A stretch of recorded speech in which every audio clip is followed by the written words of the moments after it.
Hey guys, this is Corey from Redefining Strength. Welcome to the Fitness Hacks Podcast. This is the show where I share all my free workout and nutrition tips. I'm not going to ever fill this episode with sponsorships or ask you to buy anything. All I ask in return is if you're enjoying the podcast to leave a review or leave a 5-star rating. Or even better, share it with someone you think it might help.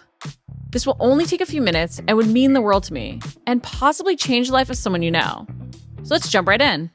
What are your goals? Let's call your goals Destination Beastette, because I want to talk about what it really takes to achieve the success we want and how we often get really focused on only our destination, only a perfect plan, only the habits we think we need to get there. And we never assess what the journey actually will look like, how we're stepping into that new identity. So part of reaching Destination Beastette, reaching our goal, means truly understanding where we're starting from. Yet we don't often take a look at that. Yet if you think about how you enter in to get directions from your GPS, you set not only the destination, but your current location. Yet when we are really looking at Destination Beastette, we think, okay, this is my goal. I want to lose weight. I want to be here. And we think, okay, what's the perfect plan for weight loss? Not, hey, I have all these other things going on in my life right now. What's a plan that actually fits my current location? So I want you to take a step back if you are setting goals and think, okay, Destination Beastette, what is the roadmap to get there and where am I starting from currently? I call this assessment of where you are currently the Beastette origin story, because you want to understand your hero's origin story because you are your own hero. As cheesy as that sounds, you are becoming the Beastette, the hero of your story. And there's some place you're starting from, some struggle you're overcoming. And the more we own the struggles we have, the more we own the priorities we have right now, the more we can overcome those excuses. And as weird as it sounds, we want to embrace the pain that we're suffering from right now. And you might think, well, it's not really that painful. I just have 5 vanity pounds to lose. Okay, but there's something that's driving you to want to make a change to lose those 5 pounds.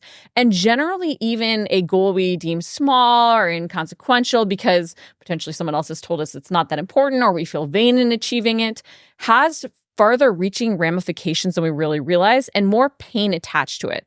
Be it even just the pain that we feel like we haven't been able to achieve something we really want. We haven't seen that strength to be able to overcome. And so we haven't built that confidence, that strength. And in overcoming a goal that might seem vain or silly or inconsequential in the grand scheme of all the amazing things that life has and all the horribleness or good things out there, we can build so much strength to even pursue more other things. Like I can tell you for me, as much as I sort of wrote off wanting to get abs, like, oh, this is just a vain goal. In achieving that goal, I found so much strength to overcome. I challenged myself to be uncomfortable in new ways. And that had such far-reaching impact in what I believed I was capable of, because I showed to myself that if I really wanted a goal, I was going to find a way to learn what I need to do to overcome the obstacles in the way. So I want you to take a look at where you are right now. I want you to think about your origin story. What is the pain of staying stuck? Because the more you understand that pain of staying stuck, the more you can use that motivation to overcome the pain of change. But also even recognize when the pain of staying stuck doesn't outweigh the pain of change and where you have to change the habits to meet you where you're at. And I bring this up because in looking for a perfect plan to reach that goal that we have and thinking about what plan is supposedly perfect for weight loss or gaining muscle or this or that, we don't assess who and what we are. And so we do all these different things at once. And this is where we start to think, tracking is restrictive. I can't do macros. I can't work out for an hour, 6 days a week. Instead of saying, okay, so that's too painful a change for me to make right now. Instead of doing nothing, what is a change I can make that isn't too painful? That might mean right now saying, hey, I'm going to do 3 days a week, 15 minutes. Hey, I'm going to do 3 days a week, 5 minutes. Hey, right now, tracking macros or even thinking about macros in general or tracking my food just feels like too much. So I'm just going to add in vegetables to one meal or increase my protein at just one meal by adding 1 more ounce. Think about how you can change the habit to really fit you. Because so often we get this very, this habit is good, this habit is bad, this is right, and this is wrong. And this binary view doesn't serve us because habits they're able to be implemented in so many different ways to meet us where we're at. So really assess, where am I currently? What is the pain that I am suffering from? What does my lifestyle truly look like? When am I waking up in the morning? How do I feel with how I'm waking up? Am I energized in the morning? How is my sleep? How do I feel with my workouts? How do I feel with my habits? How do all these different patterns and behaviors that I'm repeating truly make me feel? And then even think, where do I feel the pushback? When I think about the perfect plans I've tried to implement in the past that have left me stuck, where do I see myself running into the same hard that I'm running back from, that I'm turning around from? Because I think in assessing that, we start to realize we always hit the same hard point. It might be at 6 weeks. It might be after the January motivation wears off. It might be with keto because we restricted carbs. But there's some underlying thing below the surface value. And it's that we're always running into the same hard and we're never continuing forward because we're never doubling down and stepping back to pause and assess what hard we're hitting and how we can overcome that or how other priorities have shifted. In January, you might have the perfect time, but in February, you might start to travel or work might start to pick up or something else starts to come into play that by not assessing the evolution in your lifestyle, you're hitting that hard and you're turning back because you're not evolving those habits. But the more you understand your current situation, your current lifestyle, where you're starting from and the pain involved in that and the habits involved in that, the more you can plan out that roadmap and even have different paths forward. It's like almost like you have that GPS that can tell you ways around the traffic. You want to find that same ability or way of giving yourself guidance in your own fitness journey. And so that means assessing where you are currently, not just where you want to go or the perfect plan for that. And I bring this up because I had someone email me and they were like, I really want to lose weight. I'm really struggling. And I asked them about their diet and they're like, well, I love all these different carbs and they go out for pizza and do all these different things. And so I'm like, okay, well, what do you think is a change that you might use or what program were you thinking about going with? And they're like, well, I think I'm going to do keto. And everything they had outlined was processed food, more eating out, more carb heavy. And I asked, I'm like, why are you going to do keto? And they said, because my friend did it and it really worked for them. And I'm like, well, do you think that's realistic for your lifestyle? Well, I think I could cut these things out. And it's like, but for how long? Are you forcing a mold that really doesn't fit? Are you forcing a round peg into a square hole?